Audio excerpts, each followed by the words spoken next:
মোহতারাম ভাই, আসলে নামাজের কোরআন পাকের তেলাওয়াতের নিয়ম তো স্বয়ং আল্লাহ পাক কোরআনের মধ্যে নিজে বলে দিয়েছেন, ওয়ারাত্তিলিল কুরআন তারতিলা।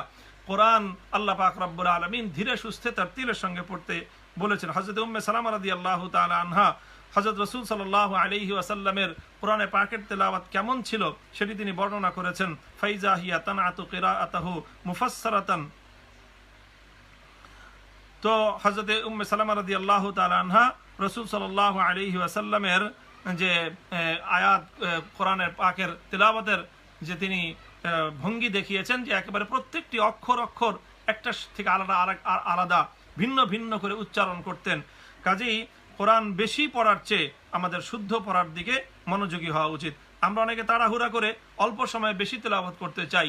আমাদের মনে রাখতে হবে, আল্লাহ পাক রব্বুল আলামিন কিন্তু কিয়ামতের দিন বান্দার আমল গণনা করবেন না যে কয়েক পারা তেলাওয়াত করলে, কয়বার খতম করলে, বরং কিয়ামতের দিন কিন্তু বান্দার আমল ওজন দেওয়া হবে। ওজন দেওয়া হবে ফামান সাকুলাত মাওয়াজিনুহু, যার নেকির পাল্লা ভারী হবে, ওজনদার হতে হবে।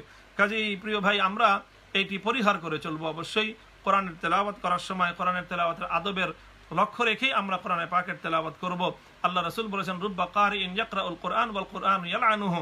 অনেক মানুষ এমন রয়েছে যারা কোরআন তেলাওয়াত করে, কিন্তু কোরআনের তেলাওয়াত করতে তারা তাড়াহুড়া করবার কারণে, কোরআনের তেলাওয়াত অশুদ্ধভাবে করবার কারণে, কোরআনের অক্ষরগুলোকে অশুদ্ধ উচ্চারণ করবার কারণে কোরআন তাদেরকে অভিশাপ দিতে থাকে।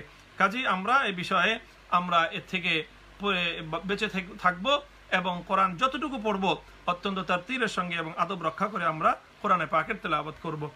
তারাবির নামাজের প্রতি রাকাতের শুরুতেই কি সানা পড়ে নিতে হবে? ভাই, এমনি সানা কোনো নামাজের শুরুতে পড়ে নেওয়া জরুরি নয়, সানা পড়া সুন্নত। কাজেই যে কোনো সানা তারাবির শুরুতে পড়তে পারেন। হ্যাঁ, তারা তো পড়াই উচিত। নামাজ নফল নামাজ, এটাকে এত তাড়াহুড়া করার কি আছে? এটাকে আমরা না পড়লেও চলবে, তবে অবশ্যই পড়ে নেওয়াই তো ভালো হবে।